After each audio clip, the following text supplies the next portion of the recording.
Hello everyone, आज हम पढ़ने जा रहे हैं कक्षा 9 स्पर्श भाग 1 पार्ट 9 आदमीनामा। इसके कवि हैं नज़ीर अकबराबादी, जिनका जन्म 1735 में हुआ और मृत्यु 1830 में हुई। नज़ीर जी राह चलते नज़्में कहने के लिए मशहूर थे। नज़ीर दुनिया के रंग में रंगे हुए एक महाकवि थे। ये ऐसे कवि थे जिनको हिंदू और मुस्लिम दोनों भाषाओं के आमजनों ने अपनाया था। इनकी कविताओं में हमें राष्ट्रीय एकता की मिसाल मिलती है। ये ज्ञानी की तरह नहीं बल्कि मित्र की तरह सलाह मशवरा देते हैं। इसलिए इनकी कविताओं में दुनिया हंसती बोलती जीती जागती चलती फिरती और जीवन का त्यौहार मनाती नज़र आती है।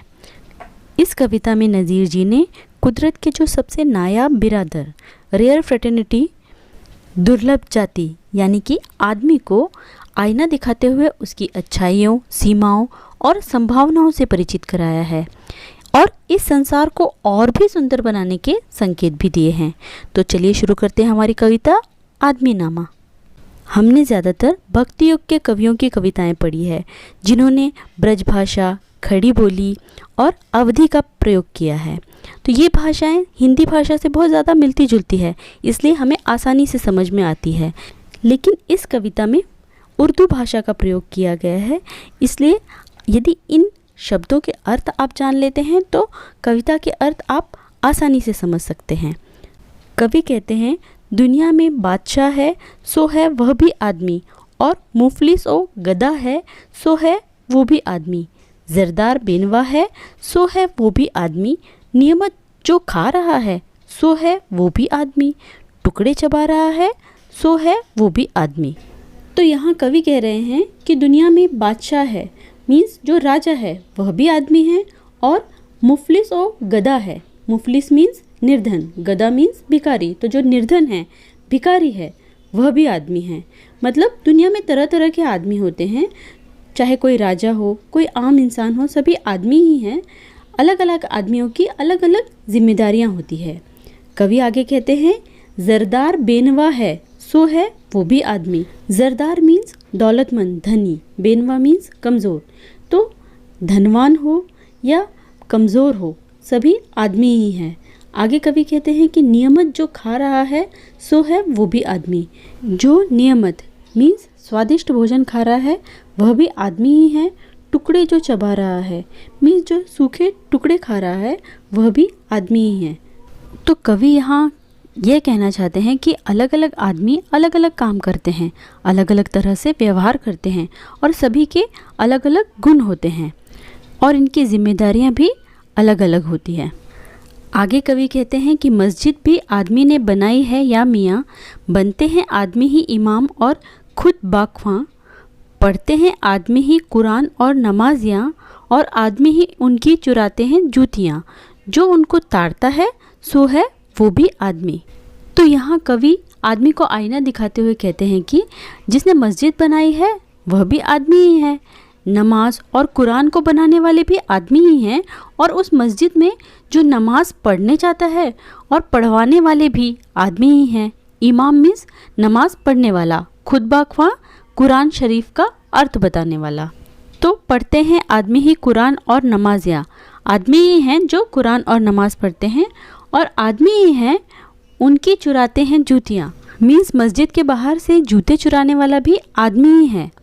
जो उनको ताड़ता है सो है वो भी आदमी, और जो उनको ताड़ता है, जो उनको ताकता है या भाप लेता है वह भी आदमी ही है। तो यहाँ कवि के कहने का अभिप्राय यह है कि पाप करने वाला भी आदमी है और पुण्य करने वाला भी आदमी ही है। नेक्स्ट है, या आदमी पे जान को वारे है आदमी, और आदमी पे तेग को मारे है आदमी। पगड़ी भी आदमी की उतारे है आदमी, चिल्ला के आदमी को पुकारे है आदमी, और सुन के दौड़ता है सो है वो भी आदमी। तो यहाँ कवि आदमी को आदमी की ही सच्चाई बताते हुए कहता है कि किसी की जान को बचाने वाला, जान को वारे मतलब जान को न्योछावर करने वाला आदमी ही है, और आदमी पे तेग को मारे मतलब किसी की जान को लेने वाला भी आदमी ही है। पगड़ी भी आदमी के उतारे है आदमी। पगड़ी उतारना मीन्स किसी की इज्जत को उतारना, इज्जत को मिट्टी में मिलाना। तो किसी की इज्जत को मिट्टी में मिलाने वाला भी आदमी ही है। चिल्ला के आदमी को पुकारे है आदमी। चिल्ला के हम किसी को कब पुकारते हैं? जब हम मुसीबत में होते हैं। तो मुसीबत में किसी को मदद के लिए पुकारने वाला भी आदमी ही है। और उसकी पुकार सुनकर जो दौड़ कर आता है और सुन के दौड़ता है सो है वो भी आदमी। तो उसकी पुकार सुनकर दौड़कर आने वाला भी आदमी ही है।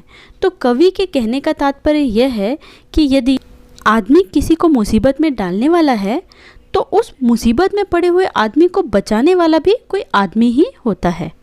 आगे है, अशराफ और कमीने से ले शाह ता वज़ीर, ये आदमी ही करते हैं सब कार्य दिल पजीर। या आदमी मुरीद है और आदमी ही पीर, अच्छा भी आदमी कहाता है ए नज़ीर। और सब में जो बुरा है सो है वो भी आदमी। तो यहाँ कवि आदमी को आदमी की ही सच्चाई का आईना दिखाते हुए कहता है कि अशराफ मीन्स शरीफ लोग हैं वो भी आदमी हैं, कमीने लोग हैं वो भी आदमी ही हैं। राजा से लेकर वज़ीर तक, शाह मतलब बादशाह, राजा, वज़ीर मतलब मंत्री, तो राजा से लेकर मंत्री तक सभी आदमी ही हैं।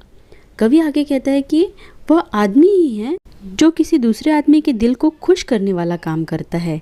कार्य मतलब काम, दिल पजीर मतलब दिल को लुभाने वाला, दिल को अच्छा लगने वाला। यह आदमी मुरीद है और आदमी ही पीर। तो यहाँ मुरीद का मतलब भक्त, शिष्य या चाहने वाला, और पीर का मतलब धर्मगुरु, संत, भगवान। तो वह आदमी ही है जो संसार में संत की भूमिका निभाता है और वह आदमी ही होता है जो उस संत का भक्त होता है। आगे कवि कहते हैं, अच्छा भी आदमी ही कहाता है ए नज़ीर, और सब में जो बुरा है सो है वो भी आदमी। तो यहाँ नज़ीर कवि का नाम है। जैसे कबीर, रहीम अपना नाम देते हैं अपने दोहों में, वैसे ही यहाँ नज़ीर जी ने अपना नाम दिया है। तो कवि कहते हैं कि आदमी अच्छा भी होता है और कभी कभी बुरा भी आदमी ही बन जाता है। उम्मीद है ये कविता आप लोगों को अच्छे से समझ में आ गई होगी। मुझे कमेंट करके ज़रूर बताइए। ऐसे ही और वीडियो के लिए चैनल को सब्सक्राइब और बेल आइकन को प्रेस करना बिल्कुल मत भूलिए। मिलती हूँ अगले वीडियो में, तब तक के लिए थैंक यू।